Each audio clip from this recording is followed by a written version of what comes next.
Hello, Paweł. Hi, Derek. How are you? I'm good, thank you.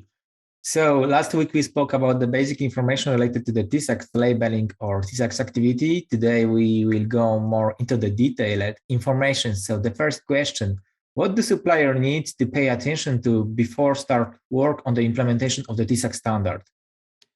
TISAX assessment touches many different areas of the company, such as corporate security, IT. It can be R&D as well, HR, production, legal and compliance, data privacy, and facility management as a minimum.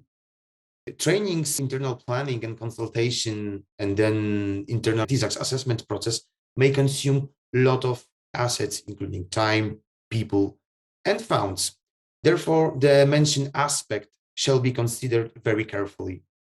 Companies differ from each other in many directions, and their context of activity and environment are completely different. This has a direct impact on determining the scope, the area of activity of the company subject to TISAX audit. Therefore, the decision on the scope may be longer than expected. It is also worth to mention that sometimes it turns out that some processes in the organization must be improved or completely rebuilt, what consumes additional resources again. Okay, so thank you for that. And if we are speaking about the stage, so what are the stages of implementing the TISAX standard? So basically, there are 5 stages, including the certification audit process and the fact that security management system must be under constant improvement. All start from initiation and planning. The company top management should decide and communicate the TISAX project requirements and assign necessary roles and responsibilities. Second stage is the internal assessment based on the most recent ISA document.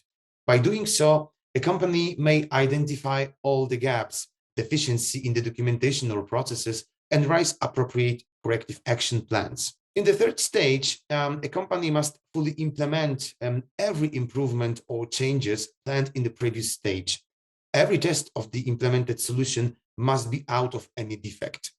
Later is the TISAX certification process, which is the fourth stage, and continuous improvement for certified information security management system, which is the fifth step. We know exactly what are the stages, and from your experience, Paweł, which stage of the TISAX standard implementation is the most time-consuming and critical? Well, based on my former and current practice, I see few difficulties. First of all is the scope of the information security management system in the company.